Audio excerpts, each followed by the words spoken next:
Hello friend, स्वागत है आपका एनक्यू स्टडी यूट्यूब चैनल पर।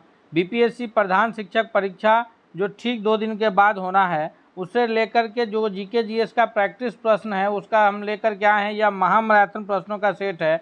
आइए एक एक करके महत्वपूर्ण प्रश्न देखेंगे जिससे इसमें आने की अधिक संभावनाएं हैं। तो चलिए बिना देर के हुए चलते हैं पहले प्रश्न की तरफ। पहला नंबर प्रश्न है कि भारत में प्रथम बहुउद्देशीय नदी घाटी परियोजनाओं का निर्माण निम्न में से किस नदी पर किया गया है। ऑप्शंस में गोदावरी, कावेरी, दामोदर और कोयना है। तो इसमें से हम सभी जानते हैं कि भारत का जो प्रथम बहुउद्देशीय नदी घाटी परियोजना था वह परियोजना किस नदी पर किया गया था।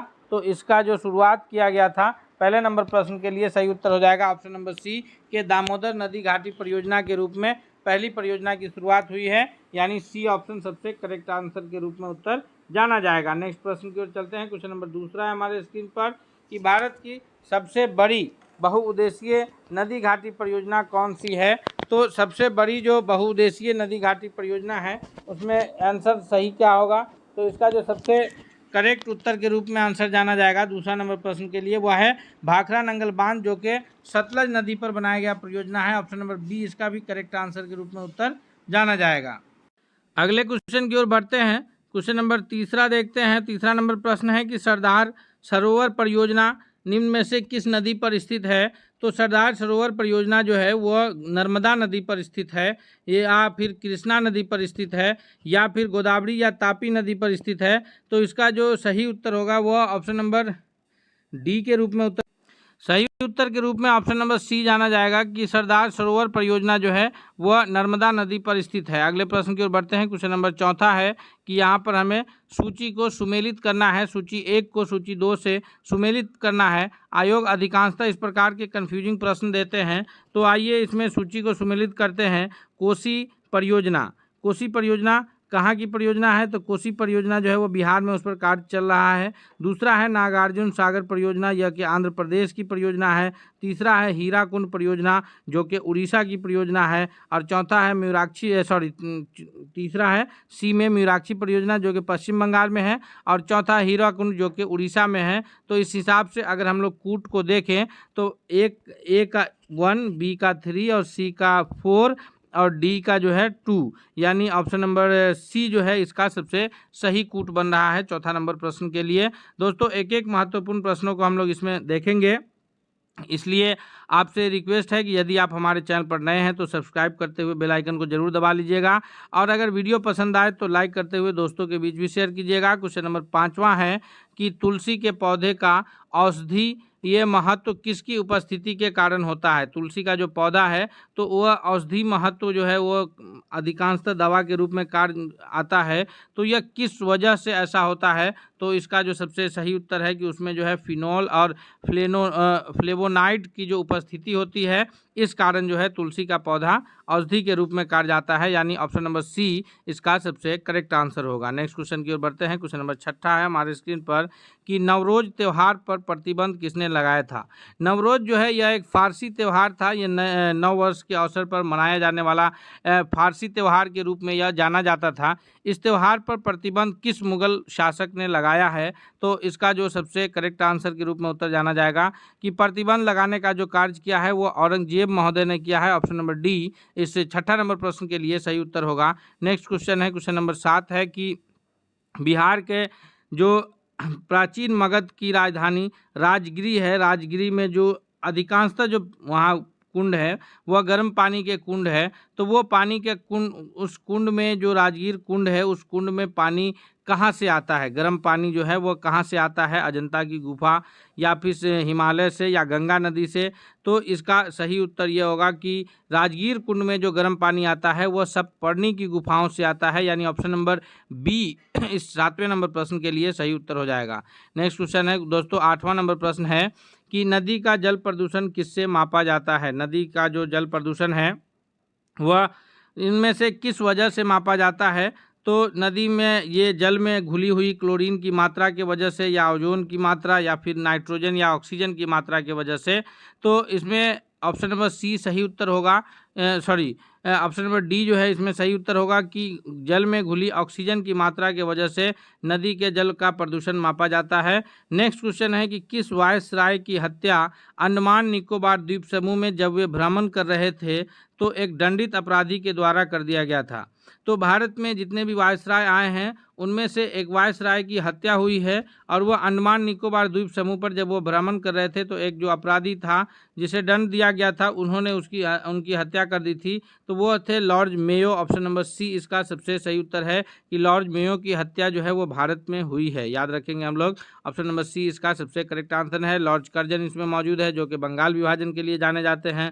लॉर्ड रिपन महोदय मौजूद है जिन्होंने इल्बर्ट विवाद के कारण इन्हें रिजाइन देना पड़ा, क्योंकि ये जो है इसके लिए भारतीय का उद्धारक के रूप में जाने जाते हैं। नेक्स्ट क्वेश्चन है, क्वेश्चन नंबर 10 है कि एंग्लो नेपाल युद्ध या फिर गोरखा युद्ध जिसके शासनकाल में हुआ वह कौन थे या वह कौन से ये मतलब वायसराय का शासनकाल था जिनके ये में नेपाल युद्ध या फिर गोरखा युद्ध हुआ है।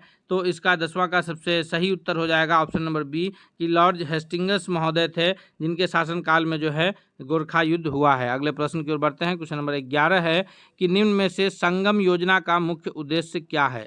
संगम योजना का जो मुख्य उद्देश्य है वह यह है कि विकलांगों की कल्याण वृद्धि करना है या फिर नदियों को परस्पर जोड़ना है या नदियों को प्रदूषण से मुक्त करना है। तो ऑप्शन नंबर ए के रूप में इस 11वां नंबर प्रश्न का सही उत्तर होगा कि संगम योजना का जो मुख्य उद्देश्य है वह है विकलांगों की कल्याण की वृद्धि करना, यानी ऑप्शन नंबर ए सही उत्तर होगा। नेक्स्ट क्वेश्चन है 12 है कि the little book of encouragement पुस्तक के लेखक कौन हैं। The little book of encouragement पुस्तक के जो लेखक हैं वह ऑप्शन नंबर ए यानी दलाई लामा इस पुस्तक के लेखक हैं। ऑप्शन नंबर ए इसका करेक्ट आंसर हो जाएगा। APJ अब्दुल कलाम साहब की जो पुस्तक है वह अग्नि की उड़ान है। तो याद रखेंगे हम लोग अग्नि की उड़ान किनकी लेख है तो यह APJ अब्दुल कलाम साहब की पुस्तक है। नेक्स्ट क्वेश्चन की ओर बढ़ते हैं। क्वेश्चन नंबर 13 है कि अंग्रेजों के द्वारा सिंध विजय संपन्न कब हुआ था। किस अंग्रेज ये वायसराय गवर्नर जनरल के शासनकाल में जो है सिंध पर विजय पाया था। तो वह है लॉर्ड एलेनब्रो, यानी ऑप्शन नंबर ए 13वां नंबर प्रश्न के लिए भी सबसे करेक्ट आंसर होगा। दोस्तों एक एक प्रश्नों को हम लोग जल्दी जल्दी कंप्लीट करेंगे ताकि कोई भी प्रश्न छूटे नहीं और परीक्षा में हमारा जो है इससे आने वाला एक भी प्रश्न हमसे छूटे नहीं और हमारा एक सीट कंफर्म हो। नेक्स्ट सवाल है क्वेश्चन नंबर 14 है कि वेनेजुएला स्थित उष्णकटिबंधीय घास का मैदान को किस नाम से जाना जाता है। तो ये वेनेजुएला में जो स्थित घास का मैदान है उष्णकटिबंधीय घास का मैदान उनको लानोज कंपोस्ट या फिर पार्कलैंड या सवाना के नाम से जानते हैं। तो सही उत्तर है कि उसे लानोज यानी option number A correct answer के रूप में उत्तर जाना जाएगा। नेक्स्ट सवाल है क्वेश्चन नंबर 15 है कि राष्ट्रीय हथकरघा दिवस किस तिथि को मनाया जाता है।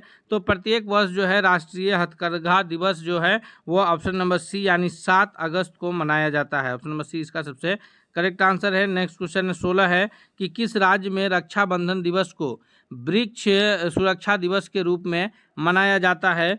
तो यह कौन सा राज्य है जहां रक्षाबंधन को जो है वह वृक्ष सुरक्षा दिवस के रूप में मनाया जाने का कार्य किया जाता है।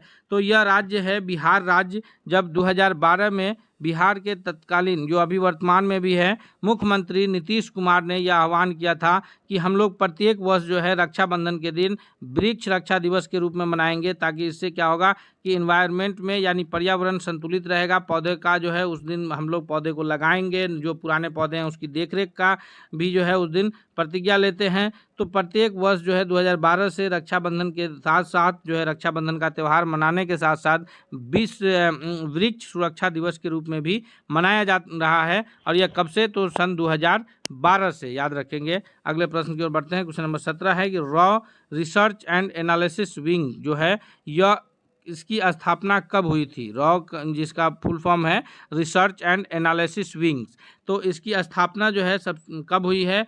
तो इसकी स्थापना 21 सितंबर, याद रखिएगा कब, 21 सितंबर 1968। यहाँ सिर्फ सन पूछा गया है, अगर एग्जैक्ट तिथि पूछा जाए तो उसमें भी कंफ्यूज नहीं होना है। 21 सितंबर 1968 को रिसर्च एंड एनालिसिस विंग यानी रॉ, जो कि भारत की एक गुप्तचरों की अंतर्राष्ट्रीय संस्था है, इसकी स्थापना हुई थी। और इसका जो मुख्यालय है वह देश की राजधानी दिल्ली में स्थित है। याद रखेंगे, कहाँ स्थित है? देश की राजधानी दिल्ली में। अगले प्रश्न की ओर बढ़ते हैं।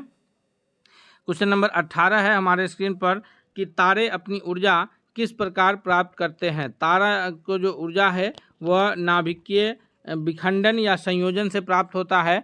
तो सही उत्तर के रूप में ऑप्शन जो जाना जाएगा वह है ऑप्शन नंबर ए कि नाभिकीय संयोजन के फलस्वरूप जो है तारों को अपनी ऊर्जा की प्राप्ति होती है। अगले प्रश्न की ओर बढ़ते हैं। नेक्स्ट क्वेश्चन है क्वेश्चन नंबर 19 है कि किसी चुंबक के आकर्षण शक्ति सबसे कम कहाँ होती है। सबसे बड़ी बात यह है कि कोई भी चुंबक हो जब उसे छोड़ा जाता है तो हम लोग सभी जानते हैं कि वह उत्तर दक्षिण दिशा में जा करके रुकता है, और जो चुंबक का समान ध्रुव होता है उत्तर उत्तर ध्रुव वह एक दूसरे को प्रतिकर्षित करता है, और दक्षिण दक्षिण ध्रुव जो समान ध्रुव है एक दूसरे को प्रतिकर्षित करता है। लेकिन जो असमान ध्रुव है यानी उत्तर दक्षिण या फिर दक्षिण उत्तर वह एक दूसरे को आकर्षित करने का कार्य करता है। सबसे अधिक जो आकर्षण होता है वह ध्रुवों पर ही होता है, और सबसे कम जो आकर्षण होता है चुंबक में वो चुंबक के बीचों बीच में होता है यानी मध्य में। Option number B correct answer हो जाएगा। नेक्स्ट सवाल है क्वेश्चन नंबर 20 है कि निम्न में से प्रत्यक्ष जीवन शास्त्र के रचयिता कौन हैं। जी, इनमें से सबसे सही उत्तर क्या होगा 20वां नंबर प्रश्न का कि प्रत्यक्ष जीवन शास्त्र के रचयिता जो हैं 20वां नंबर प्रश्न के लिए ऑप्शन नंबर सी हो जाएगा कि हीरालाल शास्त्री जाने जाते हैं। दोस्तों एक एक महत्वपूर्ण प्रश्न को कवर कर रहे हैं। आपसे रिक्वेस्ट है कि यदि आपको प्रश्न पसंद आ रहा है तो आप इसे लाइक करते हुए दोस्तों के बीच शेयर कीजिए। साथ ही साथ यदि आपको चैनल पर हमारे नए हैं तो प्लीज़ आप चैनल को सब्सक्राइब करके बेल आइकन को जरूर दबाइएगा। अगले प्रश्न की ओर बढ़ते हैं। क्वेश्चन नंबर 21 है कि अशोक के सारनाथ स्तंभ पर कौन सा पशु चित्र अंकित नहीं है। अशोक का जो सारनाथ स्तंभ है उनमें जो पशुओं का चित्र बना हुआ है तो इनमें से यानी घोड़ा, हाथी, शेर और गेंडा में से कौन से पशु उस स्तंभ पर अंकित नहीं है। तो सही उत्तर के रूप में ऑप्शन नंबर डी जाना जाएगा कि गेंडा पशु जो है वहाँ स्थित नहीं है। नेक्स्ट क्वेश्चन है क्वेश्चन नंबर 21 है कि निम्न में से किलोवाट घंटा किसकी इकाई है। याद रखिएगा वाट जो है यह शक्ति मापने की इकाई है, उसमें किलो लग गया यानी उसकी 1000 वाट हो गया। किलो का मतलब क्या होता है 1000 से गुना करना, तो 1 वाट और उसमें 1000 से गुना कर देंगे तो 1 किलोवाट हो जाएगा। तो यहाँ पर किलोवाट घंटा की बात हो रही है। सिर्फ किलोवाट की बात होती तो वो शक्ति की इकाई होती, लेकिन किलोवाट साथ में घंटा लगा हुआ है अर्थात यह विभवांतर तो होगा नहीं। विभवांतर की इकाई क्या होती है वोल्ट होती है। तो इसमें जो है ये option number B correct answer हो जाएगा कि यह विद्युत ऊर्जा की जो है इकाई होगी किलोवाट घंटा, और वाट सिर्फ रहता तो वो विद्युत शक्ति हो जाता। किलोवाट की अगर पूछा जाता कि किलोवाट किसकी इकाई हो सकती है तो वहाँ पे विद्युत शक्ति हो सकता था, लेकिन किलोवाट घंटा साथ में इसलिए विद्युत ऊर्जा कहेंगे। अगले प्रश्न की ओर बढ़ते हैं। 22 के बाद 23वां नंबर प्रश्न है हमारे स्क्रीन पर कि अवतल लेंस में हमेशा किस प्रकार का प्रतिबिंब बनता है।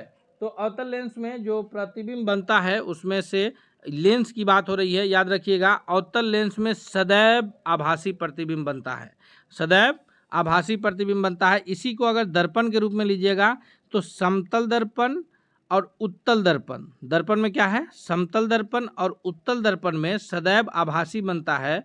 अवतल दर्पण में वास्तविक और आभासी दोनों प्रतिबिंब बनता है, लेकिन अवतल लेंस के केस में सदैव जो है वह कैसा प्रतिबिंब बनता है आभासी प्रतिबिंब बनता है। याद रखेंगे। नेक्स्ट सवाल की ओर बढ़ते हैं। क्वेश्चन नंबर 24 है कि 1857 की क्रांति के समय भारत का जो शिक्षित मध्यम वर्ग के लोग थे वो किस स्थिति में थे। क्या वो मतलब 1857 की क्रांति के विद्रोह में समर्थन कर रहे थे या विद्रोह कर रहे थे या फिर अपने आप को किनारा किए थे। तो इसमें जो सही उत्तर है ऑप्शन नंबर सी के रूप में उत्तर जाना जाएगा कि जो मध्यम वर्ग के लोग थे, शिक्षित मध्यम वर्ग के लोग थे, वो क्रांति से तटस्थ थे यानी किनारे पर थे, वो क्रांति में शामिल होना नहीं चाह रहे थे। अगले प्रश्न की ओर बढ़ते हैं। क्वेश्चन नंबर 25 है कि 1857 की क्रांति का जो विद्रोह हुआ वह मुख्यतः किस कारण से असफल हो गया, यानी इस क्रांति के असफल होने का मुख्य कारण क्या था। तो 25वां नंबर प्रश्न का सबसे सही उत्तर जो होगा दोस्तों कि यह क्रांति इसलिए असफल हो गया क्योंकि उसमें सामान्य योजना और केंद्रीय संगठन नहीं था। अलग अलग जगहों से लोग नेतृत्व तो कर रहे थे, जैसे लखनऊ से बेगम हजरत महल, बिहार के जगदीशपुर से जो है वो वीर कुंवर सिंह कर रहे थे, दिल्ली से जो है वो बहादुर शाह जफर कर रहे थे, फिर कानपुर से तात्या टोपे कर रहे थे। तो अलग अलग जगहों से अलग अलग लोग इसका प्रतिनिधित्व कर रहे थे, लेकिन एक केंद्रीय शक्ति नहीं थी, जैसे एक जगह से हैंडल हो और हर जगह वही उसी प्रकार। जैसे उसके बाद जब गांधी युग शुरू होता है, उसमें गांधी जी एक जगह से जब आह्वान करते थे तो पूरे में उसी प्रकार की जो है ये आंदोलन चलता था। यही कारण था कि यह असफल रहा, यानी ऑप्शन नंबर 20 का करेक्ट आंसर हो जाएगा। नेक्स्ट सवाल है, क्वेश्चन नंबर 26 है कि निम्नलिखित में से किस भारतीय राष्ट्रीय कांग्रेस के अधिवेशन में पंडित जवाहरलाल नेहरू ने समाजवाद को भारत की समस्याओं को हल करने की कुंजी बताया था? तो किस भारतीय राष्ट्रीय कांग्रेस के अधिवेशन में जवाहरलाल नेहरू महोदय ने जो है कहा था कि समाजवाद ही भारत की समस्याओं को हल कर सकता है? यह अधिवेशन था ऑप्शन नंबर बी, यानी लखनऊ का। नेक्स्ट क्वेश्चन की ओर बढ़ते हैं। क्वेश्चन नंबर 27 है कि भारतीय राष्ट्रीय कांग्रेस के सर्वप्रथम मुस्लिम अध्यक्ष कौन थे? तो भारतीय राष्ट्रीय कांग्रेस के जो प्रथम अध्यक्ष है, याद रखिएगा, वो व्योमेश चंद्र बनर्जी हैं, WC बनर्जी, जो कि कहाँ हुआ था? तो यह हुआ था मुंबई में। दूसरे जो हैं वो दादा भाई नौरोजी हैं, जो पारसी समुदाय से आते हैं, जो कि 1886 कलकत्ता में हुआ। और फिर जो तीसरा अधिवेशन हुआ 1887 ईस्वी मद्रास में, उसमें तीसरे अध्यक्ष के रूप में जाने जाते हैं बदरुद्दीन तैयब जी, और यही भारतीय राष्ट्रीय कांग्रेस के प्रथम मुस्लिम अध्यक्ष के रूप में भी जाने जाते हैं। किस अधिवेशन की अध्यक्षता किए थे? तो 1887 कहाँ? मद्रास अधिवेशन की अध्यक्षता किए थे कौन? Badruddin Tyabji. Option number D correct answer है। नेक्स्ट सवाल की ओर बढ़िए। क्वेश्चन नंबर 28 है कि सबसे पहले विदेह जो है यह राज्य का उल्लेख हमें किस ग्रंथ से प्राप्त होता है? यह यजुर्वेद है, सामवेद है, ऋग्वेद है, अथर्ववेद या अर्थशास्त्र कौटिल्य का जो रचित है। कौटिल्य जो ये चंद्रगुप्त मौर्य के प्रधानमंत्री थे। नंद वंश के बाद जो है चंद्रगुप्त मगध साम्राज्य में मौर्य वंश की स्थापना के में इनका महत्वपूर्ण भूमिका रहा है। तो इसकी जानकारी हमें कहाँ से मिलती है? 28वां नंबर प्रश्न का सही उत्तर हो जाएगा ऑप्शन नंबर ए, कि इसकी जानकारी जो है हमें यजुर्वेद से मिलती है। नेक्स्ट सवाल की ओर बढ़ते हैं। क्वेश्चन नंबर 29 है कि राज्यसभा, राज लिखा हुआ है, राज्यसभा एक अस्थाई सदन है, इसके सदस्य कितने वर्ष के लिए चुने जाते हैं? तो भारत का जो ऊपरी सदन है, जो अस्थाई सदन के रूप में जाना जाता है राज्यसभा, तो इसके सदस्य जो है वो 6 वर्षों के लिए चुने जाते हैं। इनका कार्यकाल कितने वर्षों का होता है? 6 वर्षों का होता है। चूँकि यह अस्थाई सदन है, कभी भंग नहीं होता है। अभी फिलहाल में लोकसभा का चुनाव हुआ है, वो एक अस्थाई सदन है, प्रत्येक 5 वर्ष पर उसका पुनर्निर्वाचन होता है। और ये जो राज्यसभा है अस्थाई सदन है, 6 वर्षों पर इसका निर्वाचन होता है। तो option number D correct answer हो जाएगा। 2 वर्ष पर 1/3 सदस्यों की कार्यकाल पूरा होता है और उस पर चुनाव होता है। इस प्रकार हर 2 वर्ष पर जो है चुनाव होता रहता है, लेकिन सिर्फ 1/3 सदस्यों का, तो इसलिए 6 वर्षों पर इस पर जो है सदस्यों का कार्यकाल पूरा होता है, लेकिन यह सभा कभी भंग नहीं होती है। नेक्स्ट सवाल की ओर बढ़ते हैं। अगला सवाल है क्वेश्चन नंबर 30 है कि कानून की आत्मा पुस्तक के लेखक कौन है? कानून की आत्मा पुस्तक के लेखक जो हैं वह चाणक्य हैं, रूसो हैं, दाते हैं या फिर मॉन्टेग्यू हैं? तो 30वां नंबर प्रश्न का जो सबसे सही उत्तर होगा दोस्तों ऑप्शन नंबर डी है कि मॉन्टेग्यू जो है वह ये कानून की आत्मा पुस्तक के लेखक हैं। क्वेश्चन नंबर 31 है कि बंगाल गजट का प्रकाशन किस वर्ष हुआ था? जी, बंगाल गजट का जो प्रकाशन है वह किस वर्ष हुआ है? तो इसका जो सबसे करेक्ट आंसर है 31वां नंबर प्रश्न का कि इसमें बंगाल गजट जो है यह 29 जनवरी 1780 को जेम्स अगस्टस हिक्की के द्वारा जो है यह प्रकाशित किया गया। भारत का समझिए पहला जो है यह पत्रकारिता था। ऑप्शन नंबर ए इसका करेक्ट आंसर होगा। तिथि क्या है? 29 जनवरी 1780 को। और कौन है इसके ये? तो जेम्स अगस्टस हिक्की के द्वारा इसका प्रकाशन किया गया है। अगले प्रश्न की ओर बढ़ते हैं। 32वां नंबर प्रश्न है कि जल में हाइड्रोजन तथा ऑक्सीजन की परमाणुओं के संख्या का अनुपात क्या है?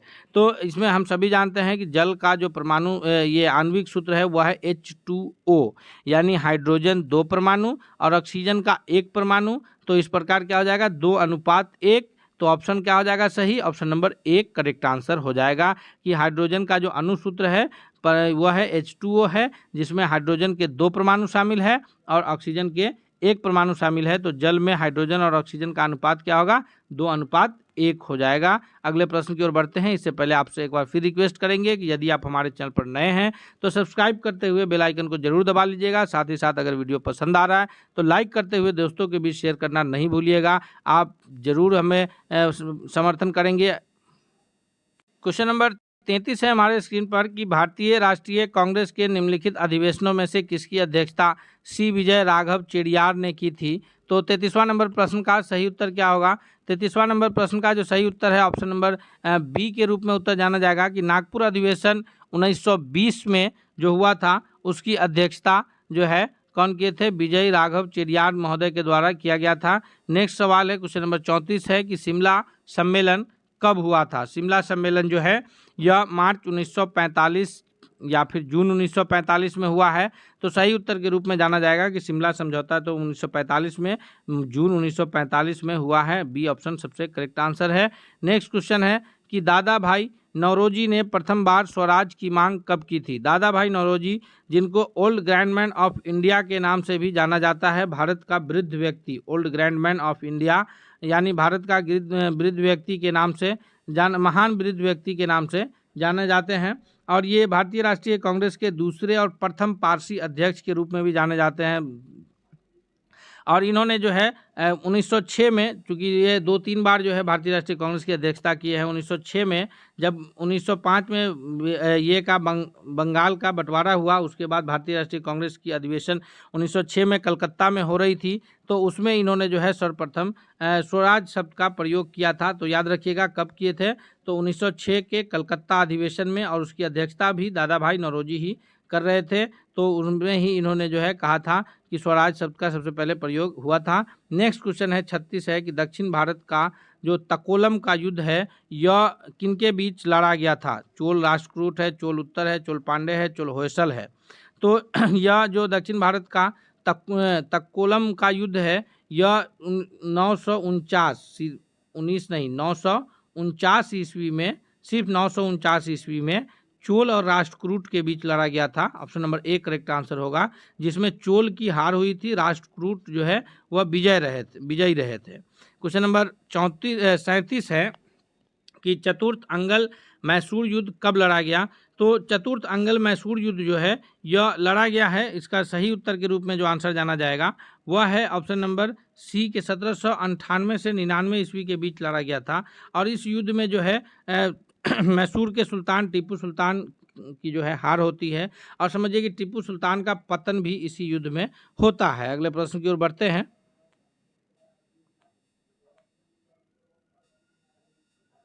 क्वेश्चन नंबर 38 है कि सुंदर राजन समिति का प्रबंधन संबंध किससे है। सुंदर राजन समिति का जो संबंध है पेट्रोलियम, शिक्षा या लघु उद्योग से है।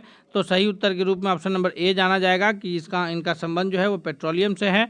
नेक्स्ट क्वेश्चन है कि वेलिंगटन ट्रॉफी निम्नलिखित में से किसके लिए दी जाती है। जो वेलिंगटन ट्रॉफी है वो किस खेल में दी जाने वाली ट्रॉफी है। तो यह जो है शतरंज, हॉकी, ब्रिज नहीं बल्कि नौकायान के खेल में दी जाती है। ऑप्शन नंबर ए इसका भी सबसे करेक्ट आंसर होगा। नेक्स्ट सवाल है क्वेश्चन नंबर 40 है कि एजरा कप का संबंध किस खेल से है। तो एजरा कप का जो संबंध है यह खेल का संबंध ऑप्शन नंबर ए फुटबॉल से है। दोस्तों एक एक महत्वपूर्ण प्रश्न जो आपके आने वाले परीक्षा के लिए लाभकारी होगा, हम सभी को अंत तक आप बने रहिएगा। आइए आगे देखते हैं प्रश्नों को। हम आपसे रिक्वेस्ट करते हैं कि यदि आप हमारे चैनल पर नए हैं तो सब्सक्राइब करते हुए बेल आइकन को जरूर दबा लीजिएगा। वीडियो पसंद आ रहा है तो लाइक करते हुए दोस्तों के बीच जरूर शेयर कीजिए। महात्मा गांधी ने भारत में अपना पहला जनभाषण कब दिया था, कहाँ दिया था। तो महात्मा गांधी सबसे पहले तो शिक्षा पाने के लिए लंदन गए, वहाँ से आए, फिर जो है इन्होंने एक व्यापारी का केस लड़ने के लिए दक्षिण अफ्रीका गए। और 1915 में जब वो दक्षिण अफ्रीका से भारत आए और वो 1917 में चंपारण से पहला सत्याग्रह शुरू करते हैं। इस बीच में वो भारत के विभिन्न यहाँ का दौरा किया। उसमें उन्होंने जो अपना पहला जनभाषण दिया था वो वाराणसी में दिया था, यानी ऑप्शन नंबर डी जो है पहला नंबर क्वेश्चन का सबसे करेक्ट आंसर के रूप में जाना जाएगा। नेक्स्ट क्वेश्चन की ओर बढ़ते हैं। क्वेश्चन नंबर दूसरा है कि निम्नलिखित कथनों पर विचार कीजिए। आजकल इस प्रकार के बहुत महत्वपूर्ण प्रश्न पूछे जाते हैं और कंफ्यूज किया जाता है। इनमें जो कथन है, पहला कथन है कि डॉक्टर राजेंद्र प्रसाद ने महात्मा गांधी को चंपारण आने तथा कृषकों की समस्या की जांच करने के लिए राजी किया।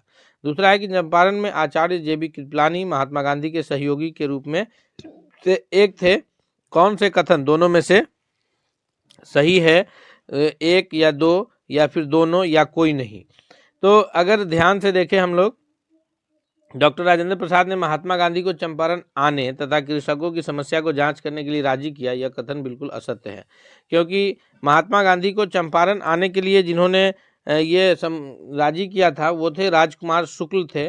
तो इसलिए राजेंद्र प्रसाद महात्मा गांधी को राजी करने वाले में से नाम नहीं आता है।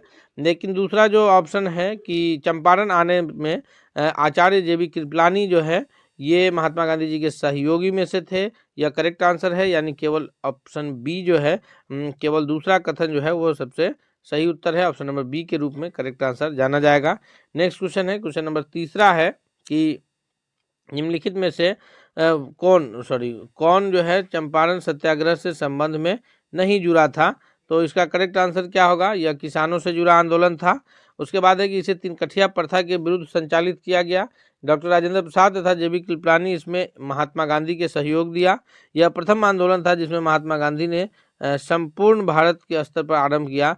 तो ये ऊपर के जो तीन कथन है वो करेक्ट है कि यह किसानों से जुड़ा आंदोलन था, क्योंकि किसान को नील की खेती करने के लिए मजबूर होना पड़ा था। तीन कठिया प्रथा के विरुद्ध था, यानी हर एक 20 कट्ठों में से 3 कट्ठा पर नील की खेती करना पड़ता था, तो तीन कठिया प्रथा के विरुद्ध आंदोलन चला। सी जो है यह डॉक्टर राजेंद्र प्रसाद तथा जेबी कृपलानी इसमें महात्मा गांधी के सहयोगी थे, करेक्ट है। लेकिन यह आंदोलन प्रथम था जिसमें पूरा संपूर्ण देश स्तर पर आरंभ किया गया, यह कथन गलत है। इसलिए ऑप्शन नंबर डी जो है तीसरा नंबर क्वेश्चन का सबसे करेक्ट आंसर होगा। दोस्तों हम लोग एक एक महत्वपूर्ण प्रश्नों को देखेंगे। हम आपसे रिक्वेस्ट करते हैं कि अगर आप अब तक चैनल पर नए हैं, चैनल को सब्सक्राइब नहीं किया है तो चैनल को सब्सक्राइब करके बेल आइकन को दबा लीजिए।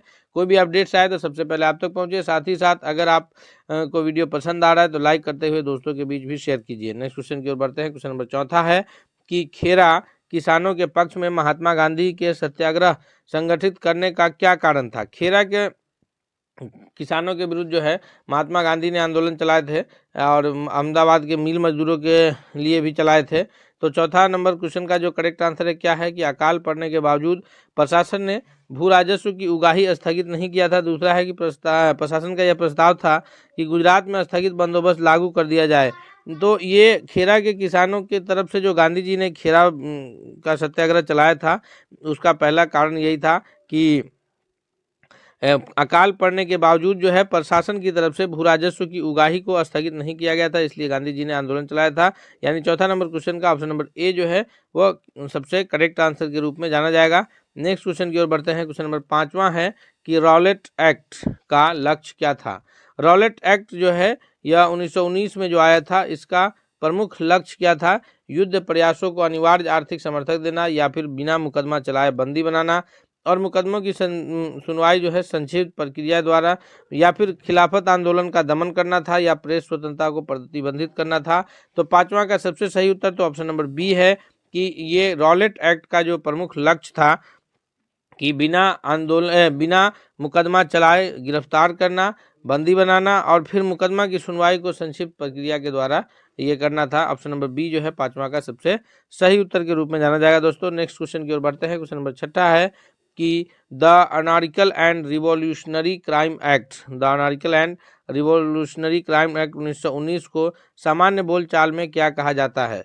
तो 1919 में जो रॉलेट एक्ट आया था उसी को कहा जाता है the anarchical and revolutionary crime act. याद रखिएगा, the anarchical and revolutionary crime act को ही रॉलेट एक्ट के नाम से जाना जाता है, जो 1919 में आया था। अगले सवाल की ओर बढ़ते हैं। क्वेश्चन नंबर 7 है कि रेगुलेटिंग एक्ट के प्रावधानों के अंतर्गत बिहार के लिए एक प्रांतीय सभा की स्थापना हुई। 7वां नंबर प्रश्न का जो सबसे सही जवाब है कि रेगुलेटिंग एक्ट के प्रावधानों के तहत जो है बिहार के लिए एक प्रांतीय सभा की स्थापना हुई थी। या कब हुआ था? तो इसका करेक्ट आंसर है कि यह 1774 ईस्वी में हुआ था। यानी ऑप्शन नंबर बी के रूप में जो है सबसे सही उत्तर जाना जाएगा। नेक्स्ट क्वेश्चन की ओर बढ़ते हैं। अगला प्रश्न देखते हैं। क्वेश्चन नंबर 8 है कि चार्टर्ड अधिनियम 1813 भारत के लिए महत्वपूर्ण समझे जाने का निम्नलिखित में से कौन सा एक कारण है। चार्टर्ड अधिनियम 1813 जो है यह क्यों महत्वपूर्ण है, क्योंकि इसमें ईसाई मिशनरी द्वारा भारत में प्रचार पर रोक लगा दी गई थी, या फिर इसने भारत को औद्योगिकरण पर जोर दिया, या इसके द्वारा भारतीयों की शिक्षा के लिए वित्तीय प्रावधान किया गया था, या इसके द्वारा भारत में रेल तंत्र विकसित करने की स्वीकृति दी गई थी। तो ऑप्शन ए, बी और डी पूरी तरह से ये सही नहीं है। ऑप्शन नंबर सी जो है करेक्ट आंसर है, क्योंकि 1813 का जो चार्टर्ड एक्ट था उसके तहत भारतीयों की शिक्षा के लिए वित्तीय प्रावधान रखा गया था कि भारतीयों की शिक्षा पर कितना रुपए खर्च करना है, इसको लेकर के प्रावधान लाया गया था। अब अगले प्रश्न की ओर बढ़ते हैं। क्वेश्चन नंबर 9 है कि यह कथन हम भारत को या तो आज़ाद करेंगे या फिर आज़ादी की प्रयास में दिवंगत हो जाएंगे, तो यह कथन किससे जुड़ा है या कौन से आंदोलन में यह कथन जो है कहा गया था। तो यह आंदोलन जो है हम या तो भारत को स्वतंत्र करेंगे या फिर भारत की ये स्वतंत्रता में हम दिवंगत हो जाएंगे, असहयोग आंदोलन से जुड़ा हुआ कथन है, या फिर सविनय अवज्ञा आंदोलन से, या व्यक्ति सत्याग्रह से, या फिर भारत छोड़ो आंदोलन से। तो ये जो 9वां नंबर प्रश्न का जो सही उत्तर है ऑप्शन नंबर डी के रूप में जाना जाएगा। यह भारत छोड़ो आंदोलन के दौरान से यह जुड़ा कथन है कि हम तो या तो भारत को स्वतंत्र करेंगे या फिर भारत की स्वतंत्रता के प्रयास में हम दिवंगत हो जाएंगे। भारत छोड़ो आंदोलन में ही महात्मा गांधी जी के द्वारा जो है करो या मरो का नारा दिया गया था, जो कि कब शुरू हुआ था 1942 ईस्वी में। असहयोग आंदोलन कब हुआ था 1920-22 में। सविनय अवज्ञा आंदोलन कब हुआ था 1930 ईस्वी में। तो याद रखेंगे हम लोग। नेक्स्ट क्वेश्चन की ओर बढ़ते हैं। क्वेश्चन नंबर 10 है कि अफ्रीका में रहने की अवधि में महात्मा गांधी ने निम्नलिखित में से कौन सी ये पत्रिका का प्रकाशन किया था। महात्मा गांधी जी के द्वारा जो है अफ्रीका रहने के क्रम में कौन से पत्रिका का प्रकाशन किया गया। तो ये जो है नवजीवन है, या फिर इंडिया गजेट है, या अफ्रीकनर है, या फिर इंडियन ओपिनियन है। तो महात्मा गांधी जब अफ्रीका में थे तो उस दौरान उन्होंने जो है ये इंडियन ओपिनियन नाम से पत्रिका का प्रकाशन किया था, यानी ऑप्शन नंबर डी जो है 10वां नंबर प्रश्न का सबसे सही उत्तर के रूप में जाना जाएगा। अगले क्वेश्चन की ओर बढ़ते हैं हम लोग। नेक्स्ट क्वेश्चन है क्वेश्चन नंबर 11 है कि महात्मा गांधी का संबंध में निम्नलिखित आश्रमों में से कौन सबसे पुराना है। ये सारे आश्रम जो है ये महात्मा गांधी द्वारा स्थापित आश्रम है। साबरमती आश्रम हो, या फिनिक्स आश्रम हो, या वार्धा में हो, या फिर सदाकत आश्रम पटना में हो। तो इन सारे आश्रमों में से कौन जो है वो सबसे पुराना आश्रम के रूप में जाना जाता है। तो 11वां नंबर क्वेश्चन का जो सबसे सही जवाब है कि महात्मा गांधी के संबंध में ये जितने आश्रम है उसमें सबसे पुराना जो है वो फिनिक्स आश्रम है, यानी ऑप्शन नंबर बी जो है इसका सबसे करेक्ट आंसर है 11वां नंबर प्रश्न के लिए। सबसे सही उत्तर ऑप्शन नंबर बी है। क्वेश्चन नंबर 12 है। 12वां नंबर प्रश्न क्या कह रहा है कि बंगाल के विभाजन के समय बंगाल का लेफ्टिनेंट गवर्नर जनरल कौन था। तो बंगाल का विभाजन कब हुआ।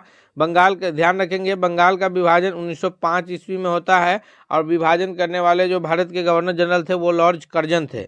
लेकिन उस वक्त बंगाल के लेफ्टिनेंट गवर्नर कौन थे, बंगाल के उपराज्यपाल कौन थे जब 1905 में बंगाल का विभाजन हुआ। ये प्रश्न पूछा जाता है कि सर एंड्रयूज फ्रेजर थे, या फिर एच रिजले थे, या ब्रोडिक थे, या ए.टी. एरुंडेल थे। तो 12वां नंबर क्वेश्चन का जो सबसे सही उत्तर है कि बंगाल के विभाजन के समय जो बंगाल के लेफ्टिनेंट गवर्नर थे वो थे सर एंड्रयूज फ्रेजर, और भारत के जो गवर्नर जनरल थे वो थे लॉर्ड कर्जन। तो ये याद रखेंगे हम लोग। नेक्स्ट क्वेश्चन की ओर बढ़ते हैं। क्वेश्चन नंबर 13 है कि निम्नलिखित में से कौन जो है वह स्वदेशी आंदोलन के आलोचक थे तथा पूर्वी एवं पश्चिम के बीच जो है एक बेहतर संबंध का समर्थन करते थे। वो W.C. बनर्जी थे, यानी व्योमेश चंद्र बनर्जी थे, या फिर सुरेंद्र नाथ बनर्जी थे, या रविंद्रनाथ टैगोर थे, या फिर बाल गंगाधर तिलक थे। तो इनमें से कौन थे, क्योंकि जब 1905 में बंगाल का विभाजन हुआ, बंगाल के विभाजन के पश्चात जो है स्वदेशी आंदोलन हुआ, उसमें जो है विदेशी कपड़ों की होली जलाई गई थी।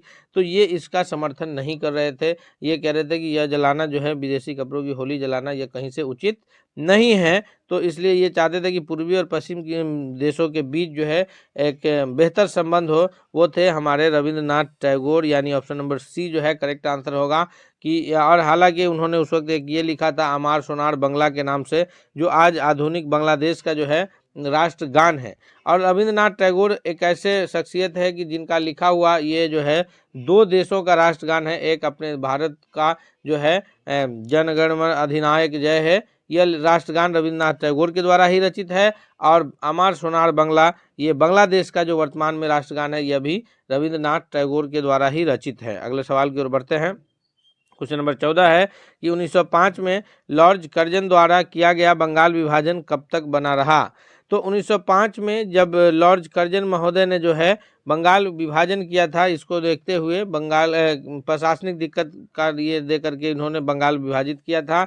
तो यह कब तक बना रहा, प्रथम विश्व युद्ध तक, जिसमें अंग्रेज को भारतीय सैनिकों की आवश्यकता पड़ी और विभाजन समाप्त कर दिया गया, या फिर सम्राट जॉर्ज पंचम द्वारा दिल्ली में 1911 में शाही दिल्ली दरबार या शाही दरबार में कर्जन के अधिनियम को निराकृत किया, या फिर महात्मा गांधी द्वारा सविनय अवज्ञा आंदोलन प्रारंभ करने तक, या 1947 में हुए विभाजन तक जब पूर्वी बंगाल पूर्वी पाकिस्तान बन गया।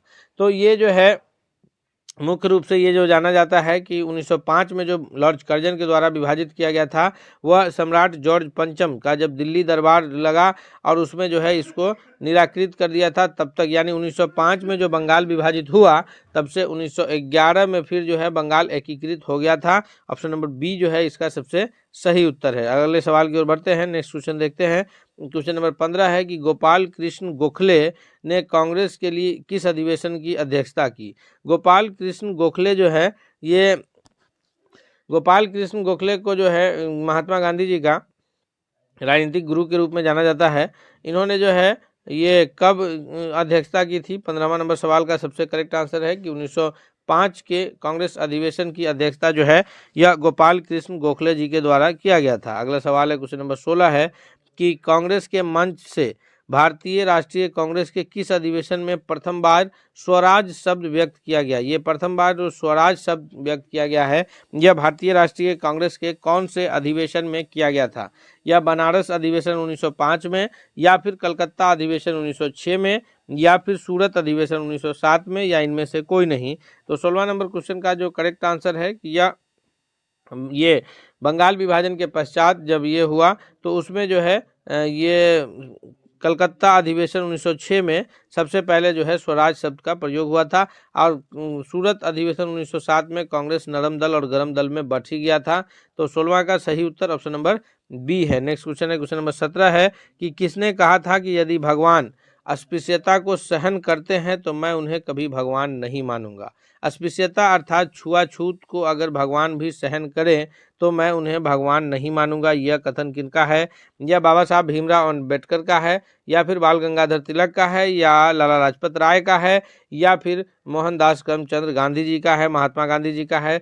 तो ये जो अस्पृश्यता के उन्मूलन के लिए सबसे अधिक प्रयासरत रहने वालों में से महात्मा गांधी जी का नाम भी आता है। इन्होंने ही कहा था कि अगर भगवान अस्पृश्यता को सहन करता है तो मैं उन्हें कभी, यानी भगवान अगर छुआछूत ऊंच नीच की बुराई को अगर सहन करता है तो मैं उन्हें भगवान नहीं मानता। ऑप्शन नंबर डी जो है वो करेक्ट आंसर होगा। और महात्मा गांधी जी ने 1932 ईस्वी में जो है यह हरिजनों के उत्थान के लिए हरिजन नामक पत्रिका का प्रकाशन भी किया था। अगले सवाल की ओर बढ़ते हैं हम लोग। नेक्स्ट क्वेश्चन है क्वेश्चन नंबर 18 है कि किस प्रकार की मिट्टी में कार्बनिक पदार्थों की अधिकता होती है। दोस्तों अब हम लोग जो है इतिहास के बाद भूगोल से रिलेटेड प्रश्नों को देखने जा रहे हैं। हम आपसे रिक्वेस्ट करते हैं कि अगर आप अब तक चैनल पर नए हैं तो प्लीज़ आप एक बार चैनल को सब्सक्राइब करके बेल आइकन को जरूर दबा लीजिए, तथा साथ ही साथ अगर वीडियो पसंद आ रहा है तो इसको लाइक करते हुए दोस्तों के बीच भी शेयर कीजिए ताकि सभी लोग इससे बेहतर फ़ायदा उठा सके। क्वेश्चन 18 है कि किस प्रकार की मिट्टी में कार्बनिक पदार्थों की अधिकता पाई जाती है। वह मिट्टी कौन है। वह मिट्टी जो है काली है, लैटेराइट है, या फिर लाल मिट्टी है। तो 18वां नंबर क्वेश्चन का करेक्ट आंसर है ऑप्शन नंबर बी कि काली मिट्टी में जो है वह कार्बनिक पदार्थों की मात्रा पाई जाती है। अगला सवाल है क्वेश्चन नंबर 19 है कि लाल मिट्टी के संबंध में कौन सा कथन असत्य है, यानी कौन सा कथन गलत है। जी, लॉ ऑक्साइड की उपस्थिति के कारण इसका रंग लाल होता है। 19वां का सबसे सही उत्तर क्या होगा। या फिर ये शुष्क एवं आर्द्र क्षेत्रों में पाई जाती है, या ये अधिकांशतः तमिलनाडु और आंध्र प्रदेश में पाई जाती है। यह मिट्टी नदी घाटियों में पाई जाती है। तो असत्य कथन ये ए बी सी जो है ये सभी सत्य कथन है। असत्य कथन ऑप्शन नंबर डी है, इसलिए सही उत्तर जो है ऑप्शन नंबर डी के रूप में जाना जाएगा, क्योंकि कैसा कथन पूछा जा रहा है असत्य कथन यानी गलत कथन। अगले सवाल की ओर बढ़ते हैं। नेक्स्ट क्वेश्चन है क्वेश्चन नंबर 20 है कि निम्नलिखित में से कौन सा कथन सत्य है। यहाँ सही कथन पूछा जा रहा है कि खनिज तेल जो है मुख्यतः परतदार चट्टानों में पाया जाता है, या फिर मुंबई हाई भारत का सबसे बड़ा तेल उत्पादक क्षेत्र है, या फिर जो है ये भारत का मूल पेट्रोलियम उत्पादन का लगभग 2/3 अपतटीय प्रदेश से प्राप्त होता है। उपयुक्त सभी कथन सत्य है। तो अगर ध्यान से हम लोग इस पर विचार करें तो खनिज तेल मुख्यतः परतदार चट्टानों में पाया जाता है, यह भी कथन सत्य है। दूसरा है कि मुंबई हाई जो है यह भारत का सबसे बड़ा तेल उत्पादक क्षेत्र है, ये भी सही है। तीसरा है कि भारत में मूल पेट्रोलियम उत्पादन का लगभग 2/3 क्षेत्र जो है वो अपतटीय क्षेत्र में पाया जाता है, यानी सभी कथन सत्य है। इसलिए ऑप्शन नंबर डी जो है 20वां नंबर प्रश्न का सबसे सही उत्तर के रूप में जाना जाएगा। अगले सवाल की ओर बढ़ते हैं। क्वेश्चन नंबर 21 देखते हैं। क्वेश्चन नंबर 21 है कि सूची 1 को सूची 2 से सुमेलित करना है। सूची 1 में उद्योग है, सूची 2 में उसके स्थान है। तो कौन सी सूची कहाँ ये स्थान है? तो ऑप्शन नंबर ए में इसका जो सुमेलित कैसे होगा कि कांच उद्योग। तो कांच उद्योग जो है यह फिरोजाबाद से है, पीतल उद्योग जो है यह मुरादाबाद से है, उसी प्रकार जो है ये स्लेट उद्योग जो है यह मरकपुर से है, और हस्त निर्मित उद्योग जो है यह मिर्जापुर से है। तो 21वां का ऑप्शन नंबर कौन करेक्ट आंसर होगा? ए का तीसरा, बी का पहला, सी का दूसरा और डी का चौथा, यानी ऑप्शन नंबर ए जो है यह करेक्ट आंसर के रूप में जाना जाएगा। नेक्स्ट क्वेश्चन की ओर बढ़ते हैं। क्वेश्चन नंबर 22 है कि बोडो निवासी है। बोडो निवासी कहाँ के निवासी है? बोडो जो जनजाति है यह गारो पहाड़ी के निवासी है, या फिर संथाल परगना के निवासी है, या अमेजन बेसिन के निवासी है, या फिर मध्य प्रदेश के निवासी है। तो बोडो निवासी जो है यह गारो पहाड़ी के निवासी है। ऑप्शन नंबर ए के रूप में 22वां नंबर प्रश्न का सबसे सही उत्तर जाना जाएगा। नेक्स्ट क्वेश्चन की ओर बढ़ते हैं। क्वेश्चन नंबर 23 है कि इंदिरा गांधी नहर या फिर राजस्थान नहर को किस नदी से जल मिलता है? जी, इसका सबसे सही जवाब क्या होगा? 23वां नंबर प्रश्न का जो सबसे करेक्ट आंसर है कि इंदिरा गांधी नहर को जो जल की प्राप्ति होती है वह कौन सी नदी से होती है? तो इसका सबसे सही उत्तर है ऑप्शन नंबर डी कि सतलज नदी से जो है इंदिरा गांधी नहर या फिर राजस्थान नहर को जल की प्राप्ति होती है। क्वेश्चन नंबर 24 है कि निम्नलिखित युग्मों में से कौन सा युग्म सुमेलित नहीं है? जी, ये मिदानपुर नहर जो है कांसावती नदी से है, फिर तवा प्रोजेक्ट कृष्णा नदी से है, मैंटूर डैम जो है कावेरी नदी से है, और उकाई प्रोजेक्ट जो है यह तापी नदी से है। तो इसमें जो सुमेलित नहीं है वो ऑप्शन नंबर बी है। बाकी ये सारे जो है ए और सी और डी जो है यह सुमेलित है। तवा प्रोजेक्ट कृष्णा नदी यह सुमेलित नहीं है। ऑप्शन नंबर बी के रूप में इसका सबसे सही जवाब है। नेक्स्ट क्वेश्चन है 25 है कि भारत के किस राज्य में महिलाओं की संख्या पुरुषों से अधिक है? यानी अगर लिंगानुपात की बात किया जाए कि प्रति 1000 पुरुष पर महिलाओं की संख्या, तो वहाँ पर लिंगानुपात अधिक है। महिलाओं की संख्या जो है वो पुरुषों की संख्या से अधिक है। यह भारत का कौन सा राज्य है? बिहार, केरल, कर्नाटक या फिर तमिलनाडु। तो बिहार तो अपना है नहीं इसमें, क्योंकि बिहार का लिंगानुपात तो कम है।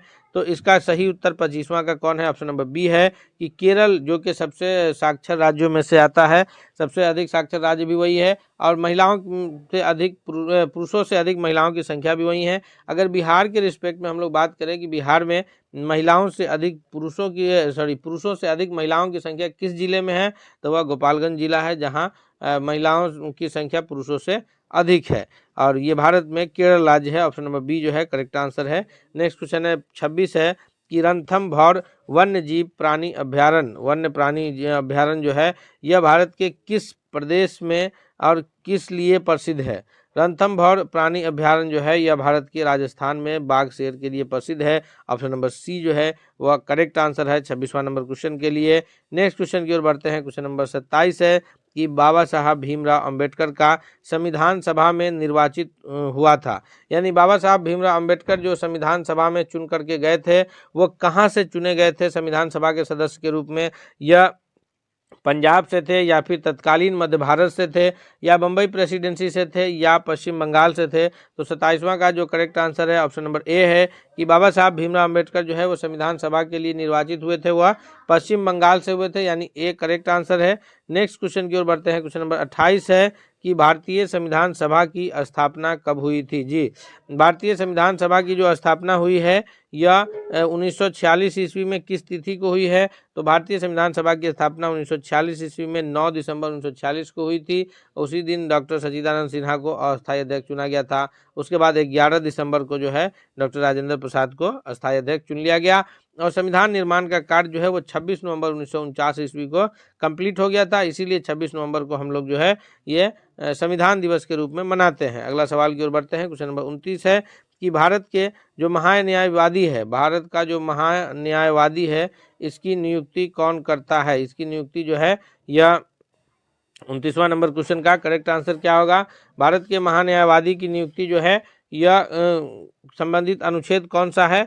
अनुच्छेद किसके तहत जो है महान्यायवादी की नियुक्ति होती है? अनुच्छेद 76 के तहत जो है भारत में महान्यायवादी की नियुक्ति होती है। यानी 29वां नंबर सवाल का जो सबसे सही जवाब है वो ऑप्शन नंबर सी के रूप में जाना जाएगा। नेक्स्ट क्वेश्चन की ओर बढ़ते हैं। क्वेश्चन नंबर 30 है कि राष्ट्रपति सर्वोच्च न्यायालय से संविधान के किस अनुच्छेद के अंतर्गत परामर्श ले सकता है? राष्ट्रपति को संविधान के किस अनुच्छेद के अंतर्गत जो है सर्वोच्च न्यायालय से परामर्श लेने का ये प्राप्त है? तो 30वां नंबर क्वेश्चन का जो सबसे सही उत्तर है दोस्तों वह है ऑप्शन नंबर डी कि अनुच्छेद 143 के तहत जो है राष्ट्रपति सर्वोच्च न्यायालय से परामर्श ले सकता है। अगले सवाल की ओर बढ़ते हैं।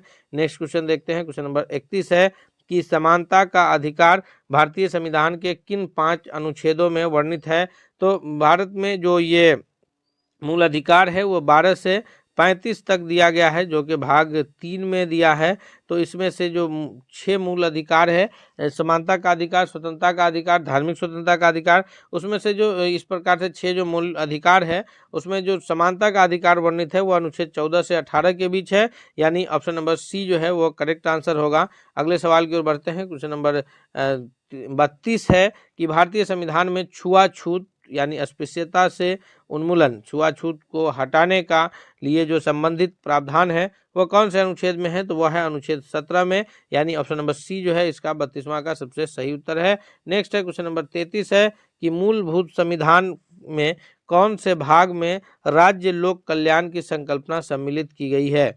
तो ये संविधान के प्रस्तावना में किया गया है, या संविधान के दूसरी अनुसूची में किया गया है, या फिर संविधान के तीसरी अनुसूची में, या राज्य के नीति निर्देशक तत्व में? तो इसका जो करेक्ट आंसर है 33वां का वो ऑप्शन नंबर डी है कि मूलभूत संविधान में जो है राज्य के नीति निर्देशक तत्व में जो है वो संविधान के संकल्पना सम्मिलित की गई है। नेक्स्ट क्वेश्चन है क्वेश्चन नंबर 34 है कि किस अनुच्छेद के तहत राष्ट्रपति तथा उपराष्ट्रपति के निर्वाचन से संबंधित विवाद का उच्चतम न्यायालय यानी सर्वोच्च न्यायालय सुप्रीम कोर्ट द्वारा करने का प्रावधान सम्मिलित किया गया है?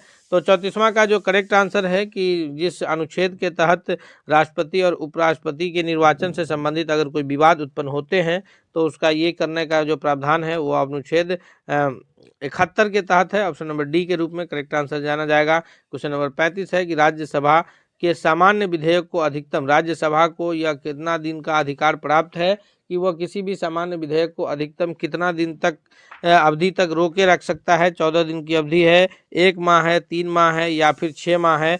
तो राज्यसभा को यह अधिकार प्राप्त है कि कोई भी सामान्य विधेयक को जो है वह 14 दिन की अवधि तक अपने पास रोके रख सकता है। इस प्रकार दोस्तों हम लोग जो है 35 महत्वपूर्ण प्रश्नों को एक एक करके उसके उत्तर की व्याख्या के साथ देखे हैं। हम उम्मीद करते हैं कि यह प्रश्न आपको बहुत अधिक फायदेमंद साबित होगा। इसलिए आपसे रिक्वेस्ट है कि अगर आप अब तक नए हैं, चैनल को अब तक सब्सक्राइब नहीं किया तो चैनल को सब्सक्राइब करके बेल आइकन को दबा लीजिए।